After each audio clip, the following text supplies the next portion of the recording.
Hermanos, con el sermón de esta tarde, nosotros hemos llegado al tercer y último bloque de estudios de nuestra serie Moldeando el carácter de nuestros hijos.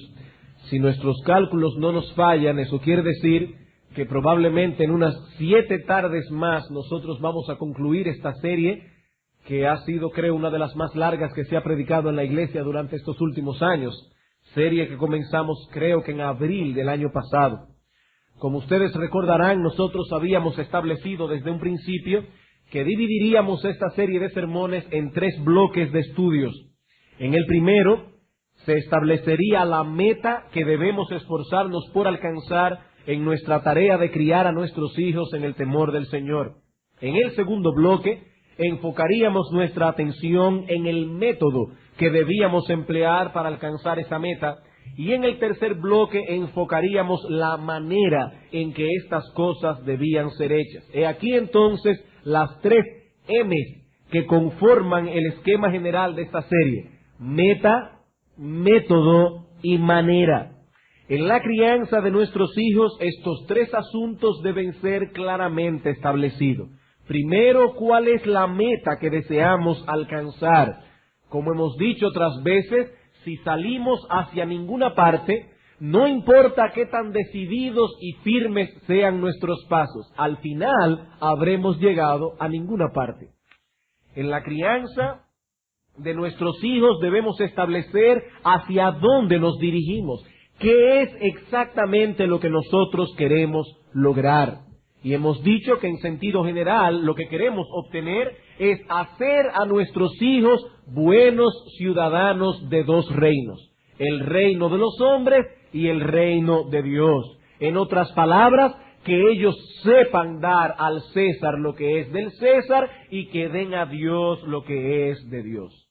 Luego que esa meta ha sido establecida, debemos saber cuál es el método que vamos a emplear para alcanzarla.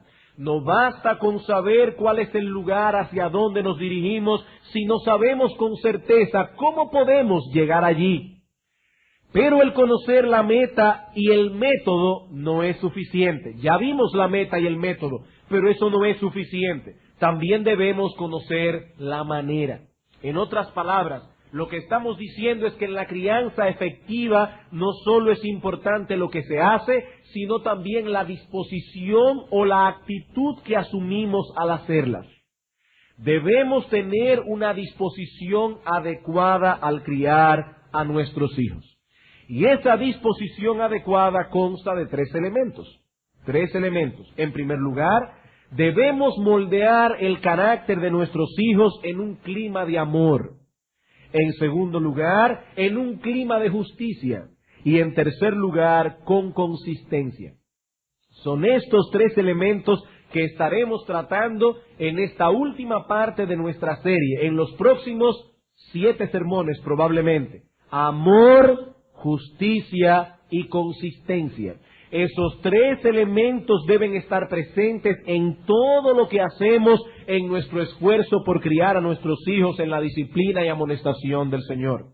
Hermanos, difícilmente encontraremos alguna vez una persona que afirme haber tenido padres amorosos, justos y consistentes, y que aún así esté lleno de resentimiento contra ellos. Puede ser que haya alguien así, pero creo que todos estarán de acuerdo conmigo en que difícilmente un hijo puede generar resentimiento contra sus padres si estos son amorosos, justos y consistentes. Ahora bien, lo que sí es muy común es encontrarnos con personas que han generado sentimientos pecaminosos contra su padre o contra su madre por falta de algunos de estos 3 elementos. Tal vez eran padres dedicados a proveer a sus hijos todo cuanto necesitaban materialmente hablando. No se descuidaban de la alimentación de ellos, no se descuidaban con su salud. Probablemente estamos hablando aquí de una madre que en los momentos en que algunos de sus hijos se enfermaba, sabía pasar noches enteras en vela, preocupada por su malestar. Pero aún así no supo crear un clima de amor, o un clima de justicia al tratar a todos sin ningún tipo de distinción, sin hacer acepción entre un hijo y otro. Y hoy uno o alguno de sus hijos tienen que luchar con la amargura y el resentimiento. No estoy diciendo con esto que la actitud de los padres justifica la actitud de los hijos. La Biblia dice que los hijos deben honrar a su padre y a su madre, y ese mandamiento es independiente de la manera en que esos padres se comportan o se han comportado en el pasado. Lo que estoy diciendo es que cuando uno de esos elementos no está presente, o peor aún, cuando ninguno de los tres está presente, estamos contribuyendo a alimentar ese sentimiento pecaminoso de resentimiento y amargura en el corazón de nuestros hijos. Tal vez tenemos muy buenas intenciones, pero con nuestro comportamiento, con nuestra actitud, con nuestra disposición, con el tono que usamos generalmente al hablar, con nuestras ironías, con nuestra intolerancia, terminamos estropeando todo lo que queremos hacer. Destruimos con los pies lo que estamos haciendo con la mano. Somos como cierta mujer, de la cual leí hace poco, que amaba a su familia, de modo que planeó y elaboró una extravagante comida campestre con fuentes de plata, porcelana china, su mejor cristal y un fragante centro de mesa floral. El menú incluía filete con guisantes flambeados a la crema, soufflé de espinacas y tortilla flambeada con suspiro. Cuando tenía todo perfectamente preparado, condujo a su familia a través de un barro que les llegaba hasta los tobillos para llegar al lugar de la comida y extendió su manta sobre un hormiguero. Pienso que la moraleja es obvia. No tiene nada de divertido comerse un filete con guisantes o una tortilla flambeada sintiéndose al mismo tiempo incómodo por el lodo que tenemos metido en los zapatos y para colmo con las hormigas subiéndonos por todo el cuerpo. Eso no tiene nada de divertido. Y me imagino que todo ese preparativo terminó en un completo fracaso porque esta mujer descuidó un detalle muy importante. ¿Cuál era ese detalle? La circunstancia en que esta familia desgustaría todos estos platos deliciosos. Hubiese sido mejor comerse unos sándwiches de tunas en circunstancias más agradables. Tampoco resulta agradable comerse un manjar preparado por la madre con muchísimo esfuerzo, si al mismo tiempo el ambiente que reina en la casa es un ambiente de tensión, donde la madre está peleando todo el tiempo porque no se hizo esto, porque no se hizo aquello. Su intolerancia es como las hormigas del picnic aquel. No van a matar a nadie, pero son bien incómodas. Son bien incómodas.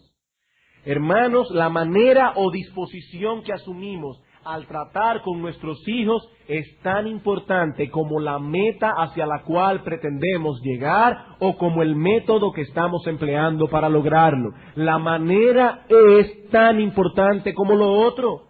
Si de veras queremos criar a nuestros hijos en la disciplina y amonestación del Señor, sin exasperarlos, sin provocarlos a ira, debemos cuidarnos de hacer todas las cosas en amor, con justicia y con consistencia.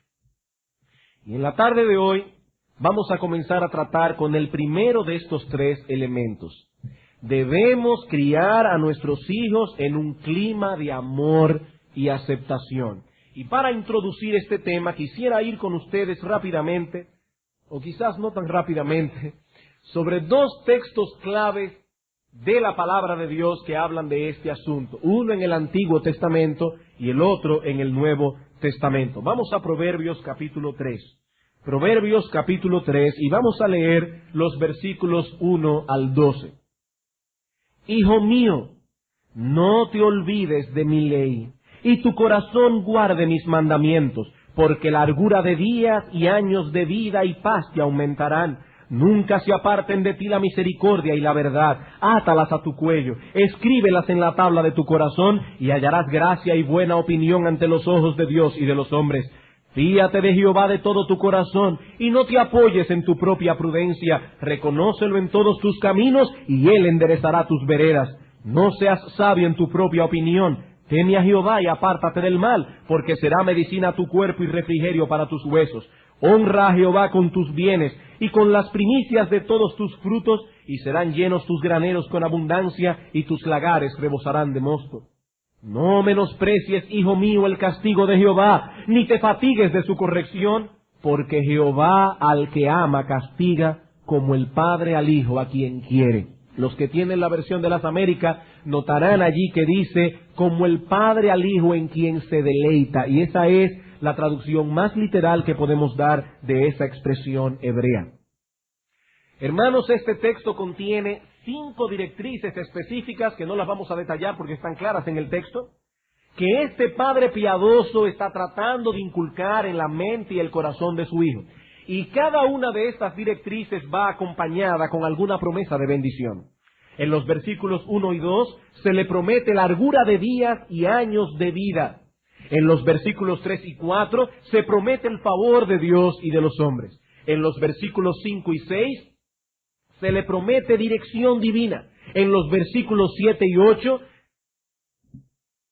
se dice que el temor del Señor será una medicina para su cuerpo y un refrigerio para sus huesos. Y en los versículos 9 y 10 se le promete a este hijo que sus asuntos prosperarán si es generoso y diligente en honrar a Dios con sus bienes. ¿En qué contexto vendrían todas esas bendiciones? En el contexto del camino de la obediencia, del camino de la piedad y de la generosidad. Y lo que este padre está tratando de enseñar a su hijo es que el camino de la obediencia, el camino de la piedad, del temor a Dios es un camino de bendición. Es un camino de bendición.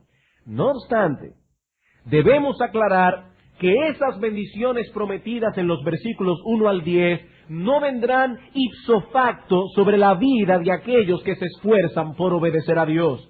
No debemos concluir apresuradamente que aquellos que caminan por la senda de justicia serán automáticamente bendecidos con prosperidad y bienestar. Hay personas que obedecen a sus padres, confían en Dios, son generosos y aún así Dios en su providencia ha preparado para ellos aflicciones y conflictos.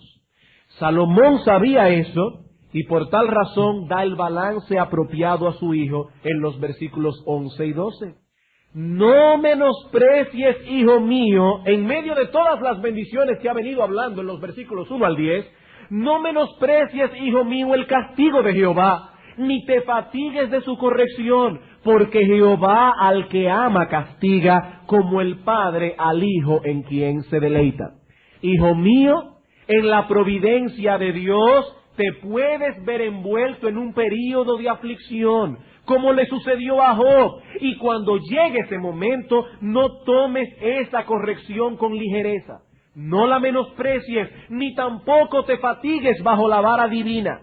Esa disciplina no significa que Dios está airado contigo o que Dios te ha desechado. Es más bien todo lo contrario. Es una prueba de amor. Porque el Señor al que ama castiga, como el Padre lo hace con el Hijo en quien se deleita.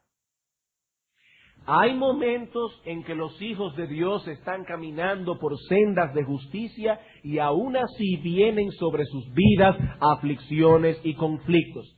Y lo que este autor está diciendo a su hijo es que cuando eso suceda, no debía dejarse llevar por las apariencias. No eran manifestaciones de la ira de Dios, sino de su amor, de su amor.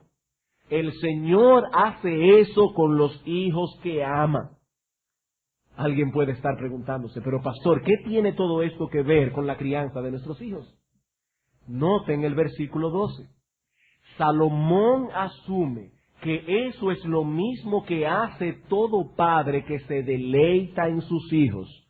Un padre amante corrige y disciplina a sus hijos, no porque los odia, sino porque los ama, porque se deleita en ellos.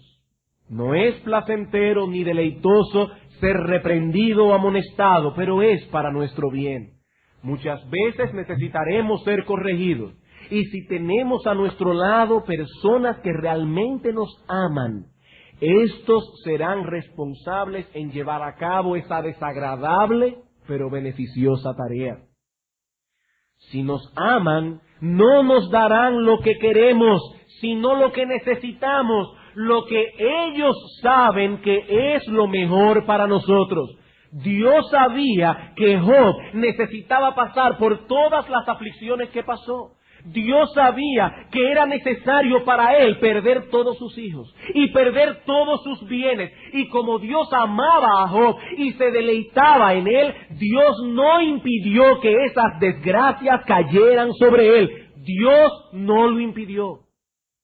Por eso él pudo decir, Jehová dio, y fue Jehová que lo quitó, no fue el diablo, fue Jehová.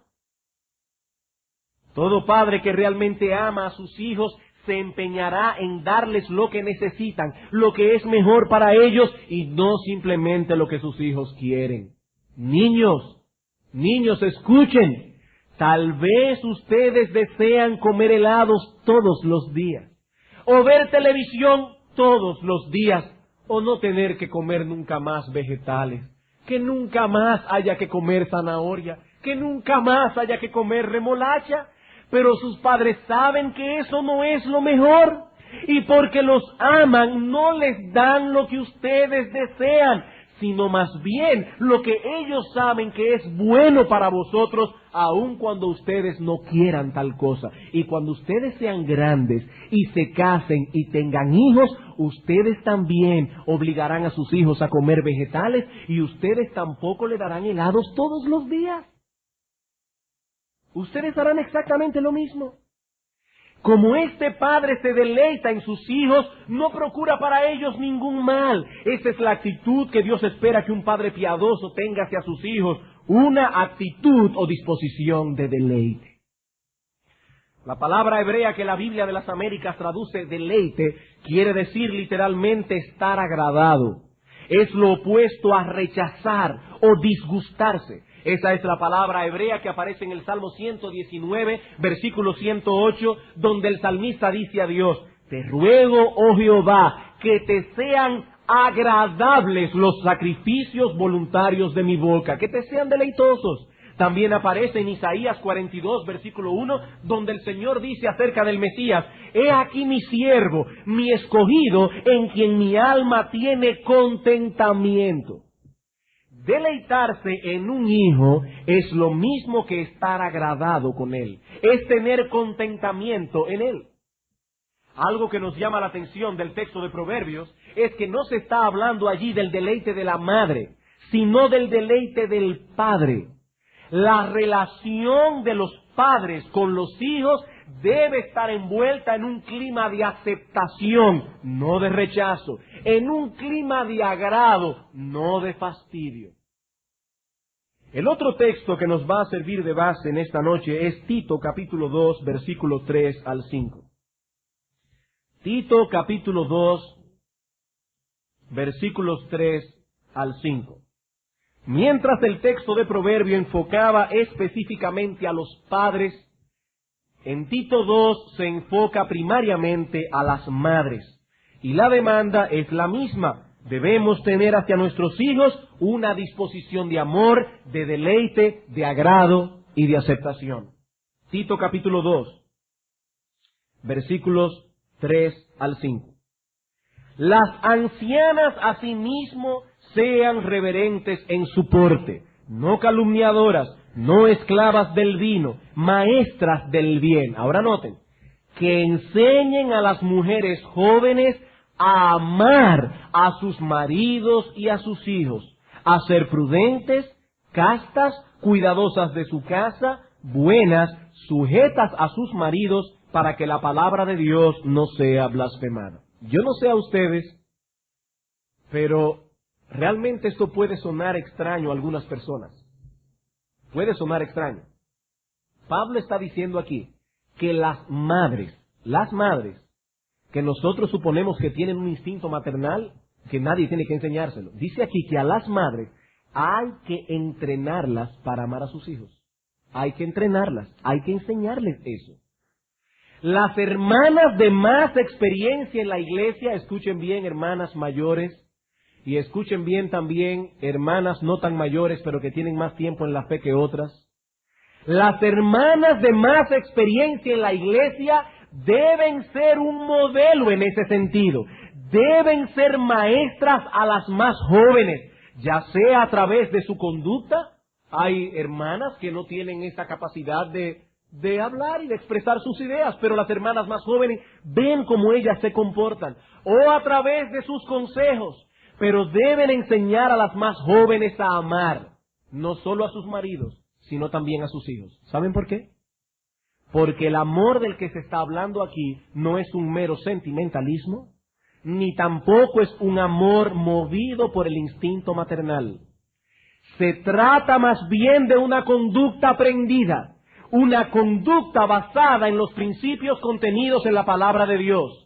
El amor del que se habla en este texto no excluye el instinto maternal, pero no se basa en él. Es un amor que descansa en principios bíblicos. Es un amor que descansa en la convicción de que debemos buscar lo mejor para nuestros hijos y que debemos determinar qué es lo mejor, no de acuerdo a nuestros criterios, no de acuerdo a la forma en que nuestros padres nos educaron, sino más bien de acuerdo a lo que Dios nos dice en su palabra. Es un amor que no cuestiona cómo yo me siento con respecto a algo, sino más bien qué dice Dios con respecto a ese algo. Ese amor se aprende. Y las hermanas de más experiencia tienen el deber, esto no es una opción, hermanas, tienen el deber de enseñárselo a las más jóvenes. En Romanos capítulo 13, versículo 10 se define este tipo de amor. Allí dice el apóstol Pablo que el amor no hace mal al prójimo, sino que el cumplimiento de la ley es el amor. ¿Qué es lo que las mujeres ancianas deben enseñar a las más jóvenes? Deben enseñarles a evitar todo aquello que pueda ser dañino para sus hijos, porque el amor no hace mal al prójimo, y también deben enseñarles cómo cumplir todo el decálogo en ellos, porque el amor es el cumplimiento de la ley. En 1 Corintios 13 tenemos una descripción de las manifestaciones que evidencian este tipo de amor. Es un amor sufrido, benigno, un amor que no hace nada indebido, un amor que no busca lo suyo, un amor que no se irrita, un amor que no guarda rencor, un amor que todo lo sufre, todo lo cree, todo lo espera, todo lo soporta. Es algo más que decir continuamente a nuestros hijos, te amo, te amo, te amo. Es mucho más que eso. Es un amor que se manifiesta en hechos lo mismo que en palabras. En Efesios capítulo 4, versículos 31 al capítulo 5, versículo 2, el apóstol Pablo nos dice algunas cosas más acerca de esta clase de amor. Dice el apóstol, quítense de vosotros toda amargura, enojo, ira, gritería, maledicencia y toda malicia. Hermanas mayores, eso es lo que ustedes tienen que enseñarles a las más jóvenes. A quitar de vosotros toda amargura, enojo, ira, gritería, maledicencia y toda malicia. Antes, sed benignos unos con otros, misericordiosos, perdonándoos unos a otros, como Dios también os perdonó a vosotros en Cristo. Sed pues imitadores de Dios como hijos amados y andad en amor. ¿Qué es andar en amor? No andar en amargura, en enojo, en gritería, etcétera. Eso es, hermana, lo que tú tienes que enseñar a las hermanas más jóvenes de la iglesia. No es simplemente decirle, ay, esa no es la idea. El amor bíblico es algo más profundo. Es una conducta aprendida, fruto de la obra de la gracia de Dios en nuestro corazón. He aquí entonces la base bíblica sobre la cual nosotros queremos basar la primera parte de nuestro bloque, de nuestro último bloque. Debemos criar a nuestros hijos en un clima de amor, en un clima de deleite, no de disgusto, en un clima de aceptación, no de rechazo, en un clima de contentamiento, no de fastidio. Y ahora queremos dar 3 directrices específicas construidas sobre este fundamento bíblico acerca de cómo debemos criar y moldear el carácter de nuestros hijos en amor. En primer lugar, veremos que todos nuestros esfuerzos Al criar a nuestros hijos, deben ser motivados por el amor. En segundo lugar, deben ser conducidos en amor. Y finalmente veremos que deben ser permeados por un clima de amor. He aquí las tres cosas, las tres directrices prácticas que veremos esta noche. En primer lugar, la motivación debe ser siempre el amor en todo lo que hacemos. En segundo lugar, debe ser conducido en amor. Y finalmente, permeado por un clima de amor. Veamos entonces, en primer lugar, todos nuestros esfuerzos deben ser motivados por el amor. Proverbios capítulo 13, versículo 24. Proverbios capítulo 13, versículo 24. ¿Qué es lo que debe mover a los padres a hacer cualquier cosa con sus hijos? El amor, no ninguna otra cosa. El amor. Proverbios capítulo 13, versículo 24. El que detiene el castigo a su hijo aborrece, mas el que lo ama desde temprano lo corrige. Literalmente, mas el que lo ama lo busca con diligencia para corregirlo. Lo busca con diligencia para corregirlo. Hermanos, de acuerdo con este texto, el amor provee la motivación más poderosa y la más adecuada para una disciplina piadosa y consistente. El odio, la despreocupación, no produce eso. El padre que no se preocupa por sus hijos, que no los ama realmente, no los disciplina. Es un padre tan egoísta que él detiene el castigo. Como él quiere tener a sus hijos siempre bien con él, a costa de lo que sea, es un padre egoísta que solo está pensando en su bienestar, en su tranquilidad. Este padre detiene el castigo. Pero el que lo ama, dice la palabra de Dios, lo corrige con diligencia. El amor mantiene a los padres alertas, los lleva a poner atención a sus hijos y a proveerles todo lo que necesitan. Es exactamente lo opuesto a querer desde que llegan las vacaciones inscribirlos en cuanto campamento haya, con tal de quitárnoslo de encima. Yo no estoy diciendo que inscribir a un niño en un campamento es pecaminoso, no. Estoy hablando de esa actitud pecaminosa, egoísta, de querer quitarnos a los hijos de encima. Si usted pone a su hijo en un campamento porque entiende y ha razonado y estudiado que por un corto periodo de tiempo eso puede ser bueno para su alma, entonces hágalo. Pero si su motivación es tener un poco de tranquilidad, usted es un egoísta que está actuando perversamente para con su hijo. Eso es lo que estoy diciendo. Eso es lo que estoy diciendo. Cuando un padre ama a sus hijos y sus hijos necesitan palabras de estímulo y de aliento, eso es lo que recibirán. Cuando necesitan disciplina y corrección, también les será dado. Es de esa manera que actúa el amor. Pero cuando somos movidos por nuestros intereses personales, cuando somos movidos por nuestro egoísmo, es imposible que disciplinemos a nuestros hijos consistente y bíblicamente. Cuando los padres no son movidos por el amor, solo corrigen a sus hijos cuando son molestados por la conducta impropia de ellos. En otras palabras, cuando han perdido la paciencia. Aquí tenemos a un padre cuyo único interés consiste en poder vivir en paz, en mantener la casa en quietud. ¿Para qué? Para él poder sentarse tranquilamente por las noches a ver la televisión, o a leer el periódico, o a ver un libro, lo que sea. Mientras no lo entorpezcan para hacer lo que le place, no hay ningún problema. Pero tan pronto los muchachos comienzan a gritar, y los gritos han alcanzado cierto nivel de decibeles, es que se llama eso, y lo están sacando de quicio al individuo, entonces esa molestia actúa como una motivación para corregirlos. La disciplina en esta casa no está regida por los principios bíblicos, no está regida por el amor del padre, sino por su paciencia.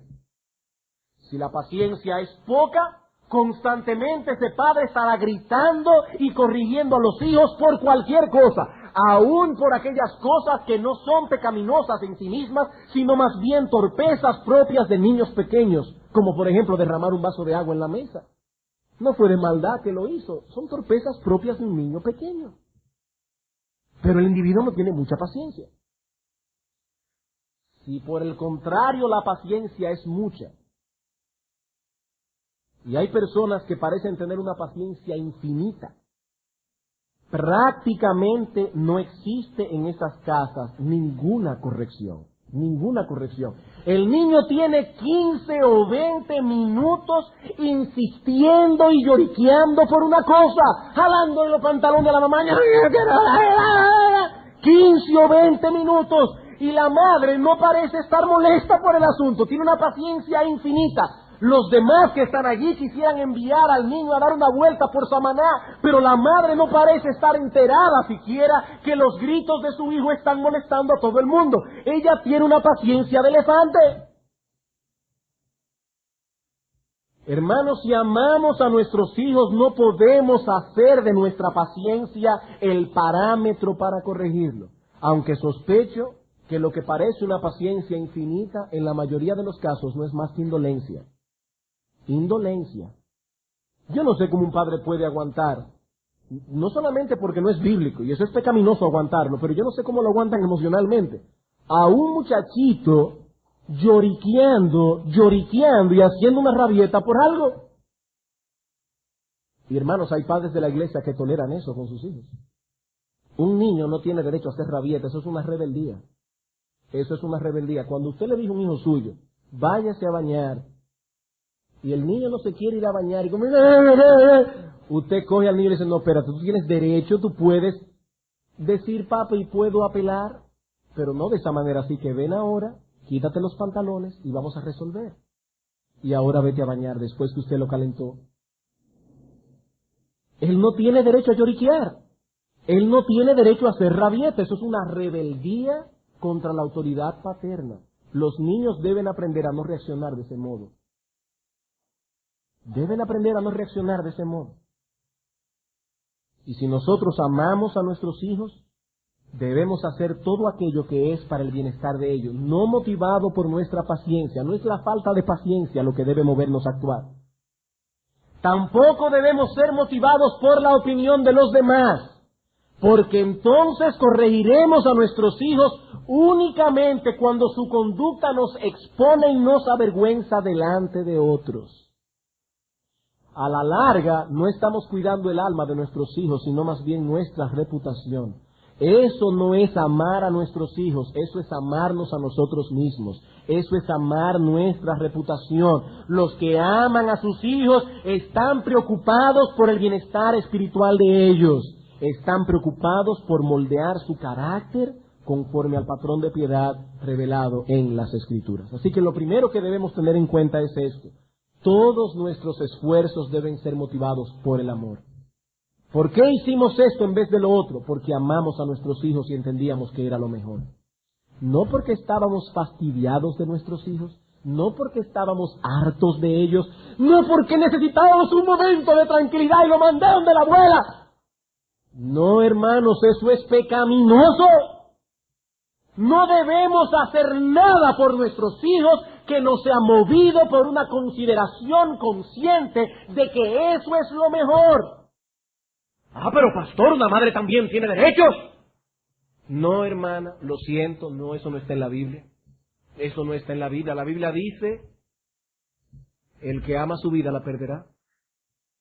El que ama su vida la perderá. Aquí no estamos hablando de los derechos de la madre ni de los derechos del padre. Aquí estamos hablando de que Dios te dio la bendición de darte hijos para que tú los críes para Él. Esa es tu responsabilidad. En ninguna parte de las Escrituras se hablan de los derechos de la madre, ni de los derechos del padre. Sí se habla de negarnos a nosotros mismos. Y criar a los hijos implica una alta dosis de negación de uno mismo. Y eso es amor. Como les decía, hermanos, no es decirle cuchicuchi al muchacho todos los días. Es sacrificarnos por ellos. En segundo lugar, todos nuestros esfuerzos deben ser conducidos en amor. Todos nuestros esfuerzos deben ser conducidos en amor. cuando los disciplinamos, cuando los instruimos en la palabra de Dios, cuando hacemos esto, cuando hacemos aquello, debemos hacerlo en una disposición amorosa, no con un sentimiento de rechazo hacia ellos, ni con fastidio, sino en amor. ¿Y qué significa esto en la práctica? Hermanos, yo quisiera en este punto no solamente que los padres me escuchen con atención. Muchos aquí son tíos, abuelos, abuelas. Otros son profesores de escuela dominical. Aquí hay muchos, la mayoría de los profesores del Colegio Cristiano Logos son miembros de nuestra iglesia y como entendemos que deben ser miembros fieles, suponemos que están aquí en esta noche. Profesores del Colegio Cristiano Logos. Escúchenme con atención, escúchenme con atención. Hacer todas las cosas en amor significa, entre otras cosas, que hay dos males que debemos evitar. Y lo vamos a hacer en un sentido negativo más que positivo, por las muchas fallas que tenemos en esas áreas. Dos males que debemos evitar. Dos males que son totalmente inconsecuentes con esa disposición de amor. ¿Cuáles son? En primer lugar, debemos evitar las expresiones humillantes y sarcásticas al corregir a nuestros hijos. Debemos evitar las expresiones humillantes y sarcásticas al corregir a nuestros hijos. El niño tropieza con algo porque estaba distraído. Y entonces le decimos, tú siempre estás en la luna. Es que tú no viste que eso estaba en el medio. Por supuesto que no lo vio, porque si lo hubiese visto probablemente lo hubiese evitado. Eso es hablar sarcásticamente, eso es humillar a nuestros hijos y eso es completamente opuesto al espíritu de amor del que nos habla la palabra de Dios. Nunca haces nada bien. Parece como si tuvieras la mano de mantequilla. Todo se te cae de la mano, todo se te resbala. Hermano, eso hiere innecesariamente a nuestros hijos. Innecesariamente. Profesores cristianos, esa forma de hablar le hace daño a los niños que Dios ha puesto a vuestros cuidados. Dime una cosa, ¿te atreverías a hablarle así a alguno de los padres de tus alumnos? ¿Tú te atreverías a decirle a un padre, pero tú siempre llegas tarde? ¿O tú nunca haces las cosas bien? ¿O tú vives en la luna? ¿La hora de entrada es a las 7:45? ¿Te atreverías a decirle eso a algún padre de alguno de tus alumnos? Bueno, si no lo hacemos con los padres, ¿por qué lo hacemos con los niños? ¿O acaso ellos no son seres humanos creados a la imagen de Dios, igual que los padres? ¿O no será que es un abuso de poder porque ellos no se pueden defender? Hermanos, ellos también han sido creados a la imagen de Dios. Y cuando los humillamos de ese modo, innecesariamente estamos pecando contra Dios y estamos cometiendo un abuso de poder. Estamos cometiendo un abuso de poder. Dios nos colocó en esa posición de autoridad, ya sea como padre, como madre, o como profesor de escuela dominical, o como profesor del CCL, para procurar el bienestar de aquellos que están bajo nuestro cuidado. Y lo mismo ocurre cuando humillamos innecesariamente a nuestros hijos corrigiéndolos delante de los demás. Hay ocasiones en que eso es inevitable, pero debemos estar completamente seguros de que era inevitable. Por ejemplo, si vamos en el carro, en un viaje larguísimo, y uno de nuestros hijos se pone a neciar y a hacer lo que no debe hacer, probablemente tendrá que ser corregido delante de sus hermanos. En ese caso es inevitable. Él se ganó la corrección delante de todos. Pero si estamos en la casa, lo mejor es llevarlo a un lugar aparte antes que corregirlo en público. Hermanos, no hay ninguna razón para hablarle a nuestros hijos con sarcasmos. No hay ninguna razón para ser irónico con ellos. No hay ninguna razón para humillarlos con nuestras palabras. No hay ninguna razón. Eso hiere profundamente el alma y el corazón de nuestros hijos. Así que primeramente, evitemos las expresiones humillantes y sarcásticas. En segundo lugar, debemos evitar a toda costa corregirlos con ira, con gritos o con una expresión de fastidio. Hay niños que sienten que ellos sobran en su casa, porque sus padres le han hecho sentir que ellos son una razón de molestia, que ellos son un fastidio, que ellos son una maldición en la vida de esos padres. Ellos no pueden descansar, no pueden hacer nada, porque los niños están allí. Hay niños que la única corrección que reciben de sus padres es en el contexto de gritos, de rostros airados o de expresiones de fastidio. Y hay otros niños que han tenido la triste experiencia de que ellos no saben lo que es el perdón paterno. Ellos no saben lo que es el perdón. Yo he escuchado de padres que se pasan 1, 2 y hasta 3 días sin hablar a sus propios hijos por algo que han hecho. Hermanos, eso es totalmente inconsistente con la fe cristiana. Es deplorable que una persona diga que es creyente y haga algo así. ¿Y qué le está enseñando usted a sus hijos de lo que es el perdón de Dios? Si dice la Escritura incluso que nosotros debemos perdonar si es que acaso hemos sido hechos participantes del perdón divino. En este excelente libro, El corazón de una madre, Jean Fleming cuenta la siguiente anécdota personal. Y pienso que cualquiera puede identificarse con ella aquí. Cierto día me encontraba hablando por teléfono cuando escuché un golpe sordo en el salón. ¡Bum! Golpe. Interrumpiendo bruscamente mi conversación, dije: perdona, Marilyn, te llamo luego. Me parece que nuestro salón está siendo objeto de un bombardeo. Segundo después, 2 de los niños estaban tímidamente delante de mí. Cerca de ellos había un tiesto roto, tierra húmeda esparcida por la alfombra y una planta mutilada con las raíces al aire. Imagínese la escena. Yo sé que cualquier madre aquí puede imaginarse la escena. Aquí no estamos hablando de que los niños cometieron ninguna falta a la autoridad. Sencillamente algo hicieron, una torpeza de niño, voltearon el jarrón y ahí llegó la madre, la tierra encima de la alfombra, la planta, que quién sabe qué planta era, con las raíces al aire. Imagínese la escena. Yo contaba lentamente hasta 10. Mamá, dijo uno de ellos, yo lo he tirado. De verdad que lo siento. ¿Me perdonas? Y ahora dice ella: siempre recordaré el alivio que sentí al experimentar por primera vez el perdón de Dios.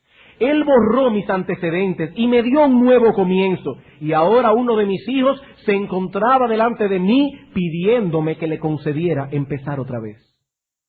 A mi mente vinieron las palabras de Pablo: sed benignos unos con otros, misericordiosos, perdonándoos unos a otros como Dios también os perdonó a vosotros en Cristo. Y también otro versículo: porque si perdonáis a los hombres sus ofensas, os perdonará también a vosotros vuestro Padre Celestial. Mas, si no perdonáis a los hombres sus ofensas, tampoco vuestro Padre os perdonará vuestras ofensas. ¿Ustedes creen, padres que están aquí, que Dios no está mirando ese espíritu inmisericordia con que algunos padres tratan a sus hijos? ¿Ustedes creen que Dios no está atento a eso? A ese espíritu poco perdonador, ese espíritu cruel y yo diría casi sádico. Dice Dios aquí, dice Cristo: yo no los perdonaré si ustedes no saben perdonar. Mi curso de acción estaba claro, debía perdonarlo, no tenía otra alternativa. Entonces expresé: te perdono. Y lo mandé corriendo por una aspiradora. Le ayudé a poner de nuevo la planta en otro tiesto, recogí la mayor cantidad de tierra posible y le dejé que pasase la aspiradora al resto. Ya que soy cristiana, necesito aprender a practicar el perdón. Y termina ella diciendo: no puedo permitirme el lujo de ser implacable.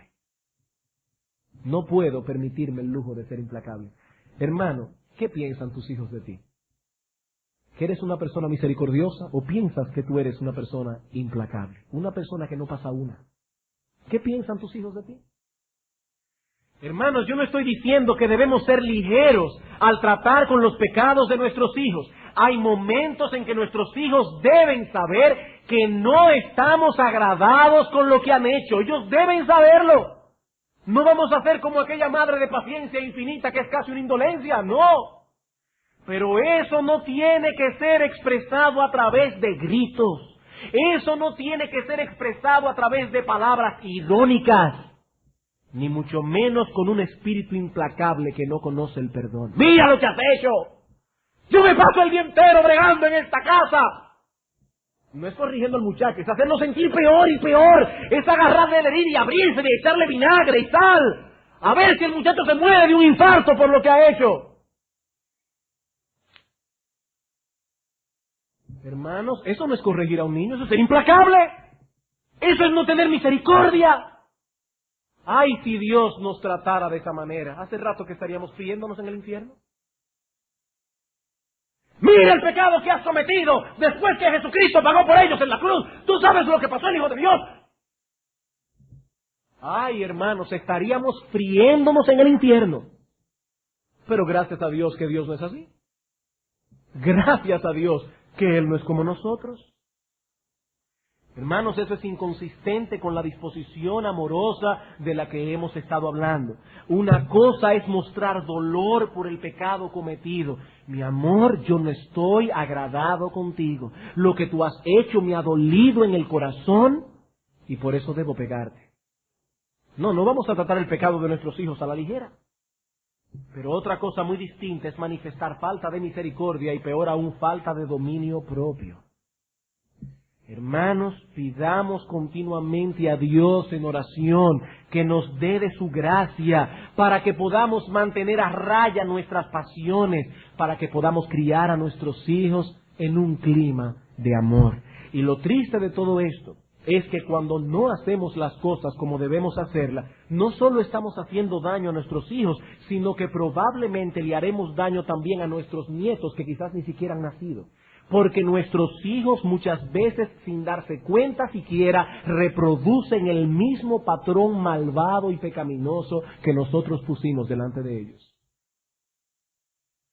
Antes de pasar al próximo punto, quisiera decir unas palabras a todos aquellos que probablemente están aquí en esta noche sentados y pensando, yo fui criado en ese mismo contexto.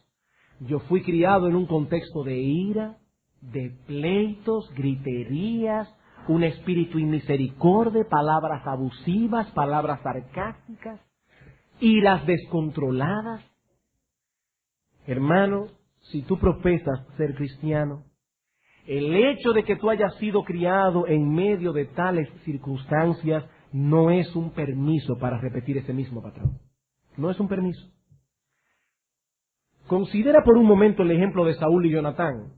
Saúl definitivamente no era un padre muy misericordioso. Dice la Escritura que en una ocasión le dijo a Jonatán, hijo de la perversa y rebelde. Óigame, eso no es una palabra muy amorosa para un muchacho. Dice que en otra ocasión inclusive Saúl le tiró una lanza a Jonatán para matarlo. Saúl no era un padre controlado, era un hombre iracundo. Y sin embargo, ¿qué vemos en Jonatán? Un muchacho piadoso y desinteresado. Sabiendo él que si David moría, él era al que le tocaba el trono. Jonatán hizo pacto con David porque él decía, Dios escogió a David, no me escogió a mí, y yo quiero hacer la voluntad de Dios. David, voy a hacer todo lo posible porque tú y no yo llegues al trono de Israel. Criado por un padre iracundo, por un padre egoísta, por un padre hasta paranoico. Este hombre veía rebelión por todas partes, era un paranoico. Por causa de su pecado, por causa de su maldad, por causa de su egocentrismo. ¿Y qué salió de allí? Salió Jonatán. No, hermanos, la gracia de Dios es suficiente para que ese pasado no nos afecte en el presente. La gracia de Dios es suficiente. Hemos visto entonces que nuestra tarea de moldear el carácter de nuestros hijos debe ser motivado por el amor, debe ser conducido en amor, y ahora veremos finalmente y mucho más breve que todos nuestros esfuerzos deben ser hechos en un clima de amor. Que todos nuestros esfuerzos deben ser hechos en un clima de amor. Y en este punto ya no estamos hablando del momento cuando debemos disciplinar o corregir a uno de nuestros hijos o cuando estamos dando la instrucción religiosa. No, estamos hablando del clima que debe haber usualmente en el hogar. El clima que debe permear el trato en la casa de los unos con los otros. Lo que queremos señalar es que si queremos mantener una disposición adecuada para criar a nuestros hijos en el temor del Señor, debemos esforzarnos por crear y mantener una atmósfera de amor que pueda palparse en el contexto de nuestra relación familiar, desde que nos levantamos hasta que nos acostamos. Y para eso, 3 cosas son importantes. En primer lugar, para poder mostrar ese amor y crear ese clima de amor, esa atmósfera, debemos preocuparnos por proveer para las necesidades de nuestros hijos. Debemos preocuparnos por proveer, por supuesto, hasta donde nuestra capacidad nos lo permita, para las necesidades de nuestros hijos. En Mateo capítulo 7, versículo 9 al 11, el Señor Jesucristo, hablando de la oración, toma el ejemplo de lo que debe hacer un padre. Dice, ¿qué hombre hay de vosotros que si su hijo le pide pan, le dará una piedra? O si su hijo le pide un pescado, le dará una serpiente. Pues si vosotros, siendo malos, sabéis dar buenas dádivas a vuestros hijos, ¿cuánto más vuestro Padre que está en los cielos dará buenas cosas a los que le pidan? Hermanos, los padres deben estar atentos a las necesidades reales de sus hijos y deben esforzarse por suplírselas en la medida de las posibilidades que Dios le dio. Y no solo para el presente, sino también para el futuro. Hay padres que no piensan en sus hijos en el futuro y el dinero que tienen ahora lo usan para ellos mismos. Viajar, comprar aquí y allá para ellos mismos. ¿Qué dice la Escritura en 2 Corintios capítulo 12, versículo 14? Que los padres deben atesorar para sus hijos. Hermano, no es pecaminoso ni es falta de fe que usted abra una cuenta bancaria en la medida de sus posibilidades. Y procure dejar a sus hijos sostén económico para cuando usted falte. Porque dicen las Escrituras que los padres atesoran para los hijos. Y en 1 Timoteo capítulo 5 versículo 8, que si alguno no provee para los suyos, ha negado la fe y es peor que un incrédulo. Así que cuando nuestras esposas vienen y nos dicen, mi amor, los niños no tienen zapatos. Cada vez que van a la iglesia y cruzan los pies, todos los hermanos ven el hoyo y ellos dicen, no crucen los pies porque tiene un hueco en el zapato, en la suela de abajo. Y ya lo hemos mandado al doctor zapato muchísimas veces, ya no aguanto un remiendo más, hay que comprar un zapato. Este no es el tipo de padre que dice, estoy hasta aquí, todo el tiempo, zapatos, ropa, yo no aguanto.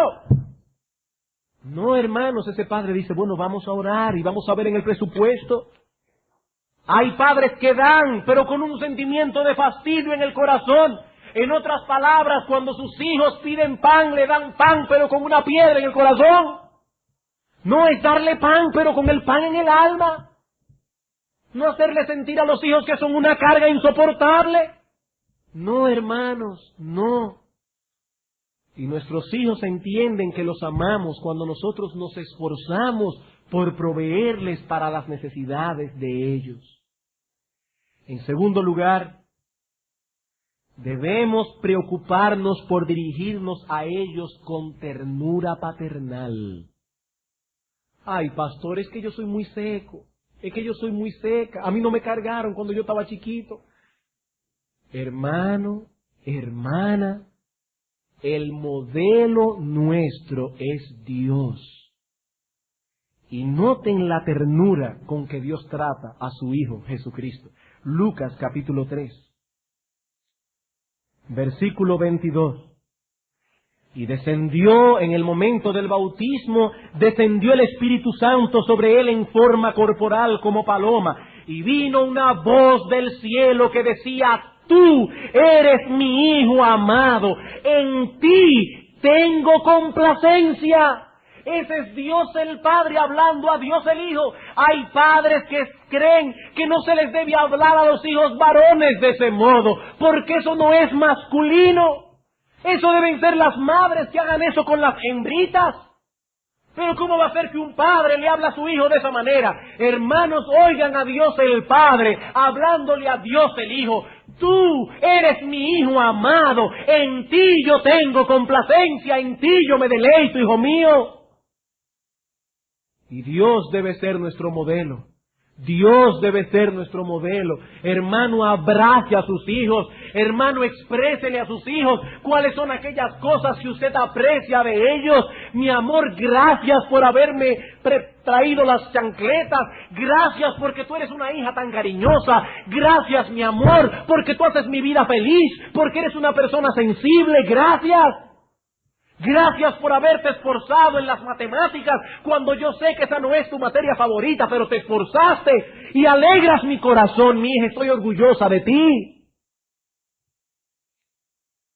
Hermano, exprésale a tus hijos tu amor. Háblale con ternura paternal. Estréchalo continuamente en tus brazos. Lo que pasa, pastor, es que ya mis hijas están grandes. No, hermano, no. Mis hijas tendrán que sentarse en mi pierna hasta que se vayan de mi casa, porque son mis hijas. Y yo tengo que enseñarle que yo las amo. Son mis hijas. Hermanos, tenemos que ser amorosos con nuestros hijos, mostrarles en formas palpables que los amamos. Con palabras de afecto, con la gratitud que tenemos por algo que han hecho, para que ellos sepan que nosotros no estamos viendo únicamente lo malo, sino que estamos atentos a las cosas que hacen bien, aunque sea de 1 milímetro de tamaño. Hay hijos que se han pasado la vida entera oyendo a sus padres regañarlos y para variar, regañarlos también. Y esos hijos han crecido con el sentimiento de que no hacen nada bien. Nada bien. No hay forma, no hay manera de poder complacer a esos padres, porque son implacables, porque son perfectos. ¿Y quién puede satisfacer a una persona que es perfecta? Pero qué bueno que Dios nos ha prometido que cuando lleguemos al cielo, Él que sí es perfecto nos dirá: bien, buen siervo y fiel. Lo hiciste bien. No perfecto, pero lo hiciste bien. Yo vi, hijo mío, el esfuerzo que hiciste. Yo no estaba mirando para otro lado cuando lo hiciste, hijo mío, y por eso te amo, y por eso me deleito en ti. Tú no me eres un motivo de fastidio, hijo mío. Yo no quiero poner un sello y mandarte a Alaska porque me eres mucha falta. Yo quiero tenerte cerca de mí porque tú no me eres un problema, tú eres mi hijo. Hermanos, tenemos que hacer sentir eso a nuestros hijos. Y por último, debemos preocuparnos por ser abiertos y accesibles a nuestros hijos. Debemos preocuparnos por ser abiertos y accesibles a nuestros hijos. Y una vez más, el Señor es nuestro modelo. Juan capítulo 5.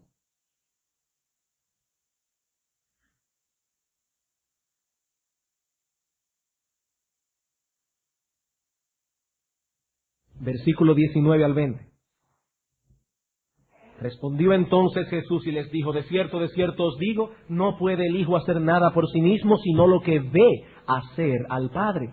Porque todo lo que el Padre hace, también lo hace el Hijo igualmente. Porque el Padre ama al Hijo. ¿Y cómo le muestra su amor? Le muestra todas las cosas que él hace. Hay apertura en ese Padre. Y mayores obras que éstas le mostrará, de modo que vosotros os maravilléis. Miren la relación que Dios el Padre tiene con Dios el Hijo. Aquí no estamos hablando de un hijo que no sabe lo que hace su padre.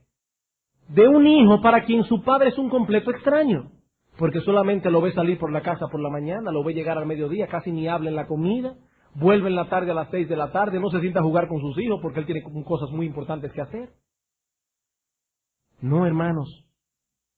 Hay padres que no son abiertos, que no son accesibles para sus hijos, Cuando llegan del trabajo están muy cansados. En las noches tienen un libro importante que leer, o peor aún, tienen deseos de ver televisión. El asunto es que por una razón u otra no tienen tiempo para sus hijos.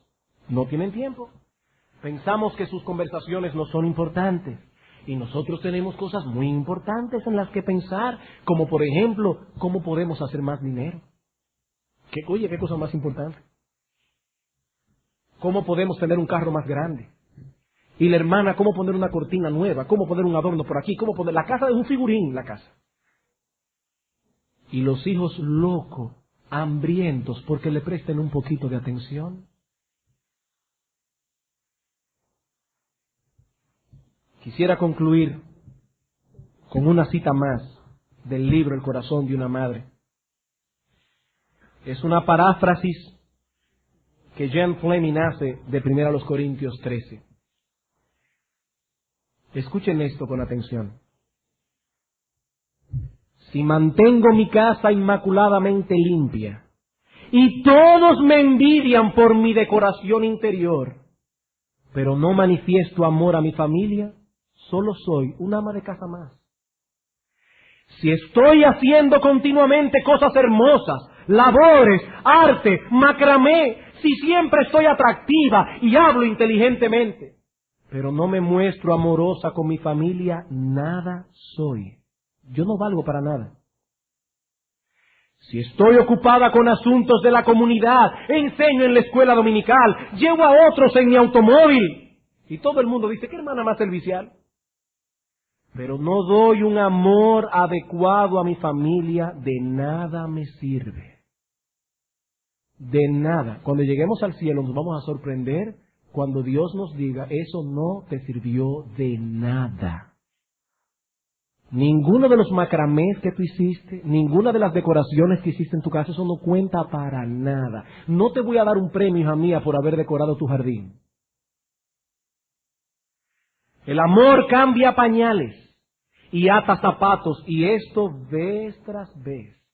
El amor es bondadoso aunque esté cansado y deshecho. El amor no envidia a otra persona, a aquellos cuyos hijos están mejor espaciados. O sea, lo mío lo tuvimos rapidísimo. Aquella lo tuvo con 3 años de diferencia. O que están en la escuela y le deja tiempo para que pueda seguir sus propios intereses. El amor no trata de impresionar a otros con sus aptitudes y conocimientos como madre. El amor no grita a los hijos. El amor no se siente defraudado porque no logra hacer lo que quería, coser, leer o sentarse sencillamente a tomar un baño caliente. El amor no se siente defraudado por esas cosas. El amor no pierde la paciencia con facilidad. Hermanos, hay muchas cosas aquí que pensar. Y hay muchas cosas por las cuales también pedir perdón al Señor. Pero cuando oigamos estas cosas y vayamos a nuestras casas meditando en ellas, no caigamos en una depresión, ni caigamos en el desaliento. Digamos, Señor, gracias por haberme mostrado mi pecado. Heme aquí, Señor, he sido irritable, intolerante, implacable con mis hijos. Pero dice las Escrituras que tu gracia es suficiente. Dame tu gracia, Señor, para yo poder ser la madre que tú quieres que yo sea. Para que cuando lleguemos al cielo, Dios también a nosotros pueda decirnos, bien, buen siervo y fiel, como padre lo hiciste bien. No porque tenías tu casa convertida en un museo, no porque tu casa estaba siempre arreglada, no porque tu jardín tenía gladiolos y gardenias, sino porque fuiste amorosa, tierna y considerada con tus hijos. Hermanos, la gracia de Dios es suficiente para hacer de nosotros seres caídos y pecadores, padres y madres así. Vamos a orar.